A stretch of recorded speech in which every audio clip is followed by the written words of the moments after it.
मैं डॉक्टर रजत हूँ।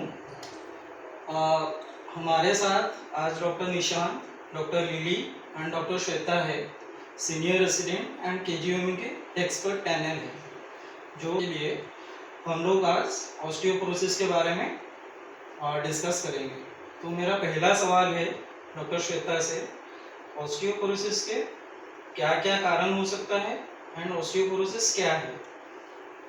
Hello, osteoporosis एक स्केलेटल डिसऑर्डर है जो नॉर्मली उम्र के साथ बढ़ती उम्र के लोगों में होता है। फीमेल्स में मेनोपॉज के बाद, मोर देन 50 इयर्स 55 इयर्स के बाद, और मेन में मोर देन 65 70 इयर्स के बाद होता है। इसमें जो हड्डियां हैं वो पतली हो जाती हैं, थोड़े से भी कम ट्रॉमा में उनमें फ्रैक्चर होने का रिस्क रहता है। इसके बहुत सारे रिस्क फैक्टर होते हैं, जैसे बढ़ती उम्र, जैसे मैंने बताया, पोस्ट मेनोपॉजल इंसान का वजन कम होना, डाइट में कैल्शियम विटामिन डी की कमी होना, स्मोकिंग, अल्कोहल, और कुछ ऐसी दवाइयाँ जो ज़रूरत से ज़्यादा लंबे टाइम तक जब ली जाए, जैसे स्टेरॉइड और बहुत सारी दवाइयाँ होती हैं जिनसे ये ऑस्टियोपोरोसिस हो सकता है। मेरा दूसरा सवाल है डॉक्टर लिली से, ऑस्टियोपोरोसिस का डायग्नोसिस कैसे करेंगे और इसका क्या क्या लक्षण होता है?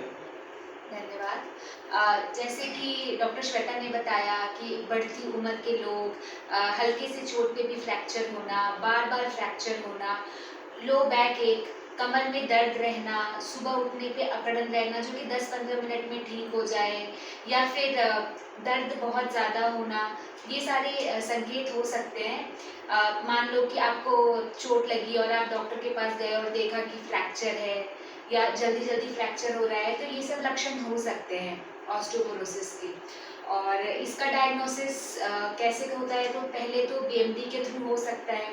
मात्र 1000 रुपए की, ऐसे 800-1000 रुपए की ये जाँच है। इसमें हमें पता चलता है कि घनत्व कितना है हमारे हड्डियों का, और उसके अलावा एक्सरेज में दिख सकता है। एक्सरे में कोई फ्रैक्चर दिख गया, हाथों के फ्रैक्चर है, कूल्हे का फ्रैक्चर है, रीढ़ की हड्डी की अगर टूटी हुई है, तो इन सब से हम अनुमान लगा सकते हैं कि हड्डियाँ जो है कमज़ोर हो गई हैं, और इनका आगे चल के हमें देखना है कि क्या ऑस्टियोपोरोसिस है मरीज़ को और ट्रीटमेंट की रिक्वायरमेंट है क्या।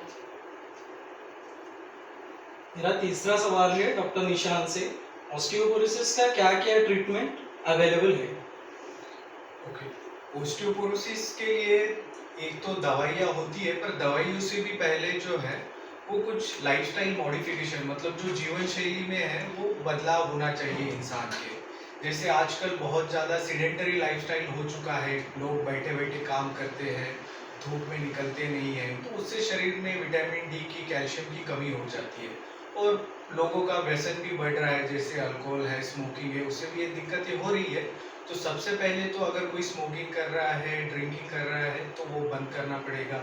उसके साथ आपका जो खाना है, खाने में बदलाव करना पड़ेगा। उसमें हरी सब्जियाँ, दूध, मछली, अंडे, इसके साथ मशरूम, ऐसी चीज़ें हैं जिससे आपको कैल्शियम मिलेगा, वो खाने में बढ़ाना है। साथ में आप सन एक्सपोजर यानी धूप ले सकते हैं बाहर बैठ के, वो बढ़ाना है। इसके साथ-साथ अगर ये जो फ्रैक्चर्स है ये बूढ़े लोगों में बहुत कॉमन होते हैं, तो उनमें एक तो हड्डियाँ पतली होती है, वो एक कारण है। दूसरी चीज़, वो बैलेंस नहीं बना पाते हैं, उनके स्नायु कमज़ोर रहते हैं, तो इसलिए घर में हमें कुछ बदलाव करने होते हैं। जैसे अगर किसी का बाथरूम बहुत स्लिपरी होगा, पैर फिसलता है, तो उसमें मतलब फिसलना नहीं चाहिए, इसके लिए कुछ विशेष कुछ तैयारी करनी होती है। इसके साथ आप घर के अंदर भी अगर टाइल्स बहुत स्लिपरी है तो रेलिंग लगा सकते हैं, उसको पकड़ के बूढ़े लोग चल सकते हैं। साथ में हाथ में आप एक केन यूज़ कर सकते हैं, वॉकिंग स्टिक, जिससे उनको सपोर्ट मिलेगा, गिरेंगे नहीं तो फ्रैक्चर का रिस्क कम होगा। साथ ही में इसमें दवाइयों का भी बहुत अच्छा असर होता है। दवाइयों में बहुत सारी दवाइयाँ हैं, पर बेसिकली हम जो यूज़ करते हैं उसमें एक बिस्फॉस्फोनेट ग्रुप की दवाइयाँ होती है, उसमें गोलियाँ भी आती है, इंजेक्शंस भी आते हैं।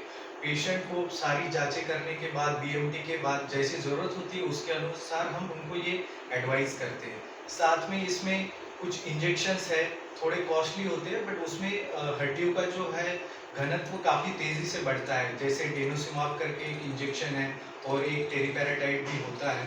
तो ये सब और इसके साथ कैल्शियम की और विटामिन डी की दवाइयाँ, ये करके हम काफ़ी लोगों को फ्रैक्चर से बचा भी सकते हैं, और अगर जिनमें फ्रैक्चर हो चुका है उसमें आगे ना हो, ये इन दवाइयों से हम यहाँ तक पहुँच सकते हैं। अरे